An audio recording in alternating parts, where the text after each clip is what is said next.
من همسایه آقای معین نیستم، هم محلی ایشونیم در واقع. بله، منظوری که در یک شهر فکر میکنم که خیلی خیلی خیلی مجازتر از خیلی مجازهای ما هستن ایشون. اولا سلام عرض میکنم خدمت همه عزیزانی که در واقع ما و شما رو میبینن.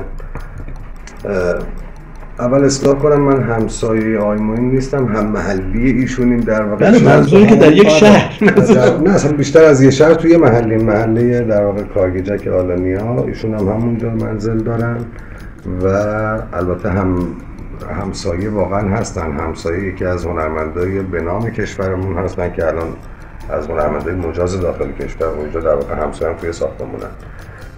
ولی خب ایشون رو یکی دو باری که اونجا زیارتشون کردیم، واقعا هم که شما فرمودین بسیار آدم موقر متین و یه آدم خاصه از نظر من و فکر میکنم ایشون به عنوان یک خواننده لس آنجلسی ازش صحبت میشه. من فکر میکنم که خیلی خیلی خیلی مجازتر از خیلی مجازهای ما هستن ایشون، از نظر رفتاری، از نظر آثاری، یعنی منشوری تر از یعنی اگر ما یه سری معیارهای وزارت ارشاد گذاشته که میگه بر اساس اینها مجوز داده میشه، فکر نمی‌کنم ما این کاری داشته باشه که مجوز بهش داده نشه و ایشون خیلی مجازتر از خیلی کارهایی که خیلی از دوستان جسارت نمی‌کنن به بچهای داخلی و عزیزان داخلی و اساتید داخلی، همشون یعنی استانداردشون بالاتر. دقیقاً نه از همه، از خیلی ها عرض کردم که الان مشغول به کارن و همشون هم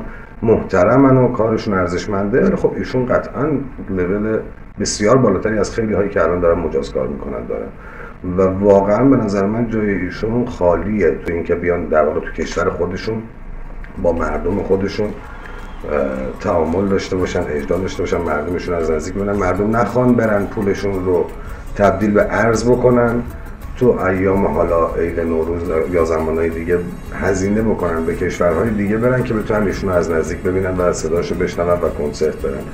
چرا تو کشور خودمون نباشه، همینجا باشه؟ اولا که یک ارز بی خودی از کشور ما خارج نشه و جدای از اون این هزینه ها تو کشور خودمون انجام بشه و سه اینکه هنرمندی با این جایگاه حق بشه که تو کشور خودش با مردم خودش مستقیم ارتباط داشته باشه. ایشون نه مسئله داره.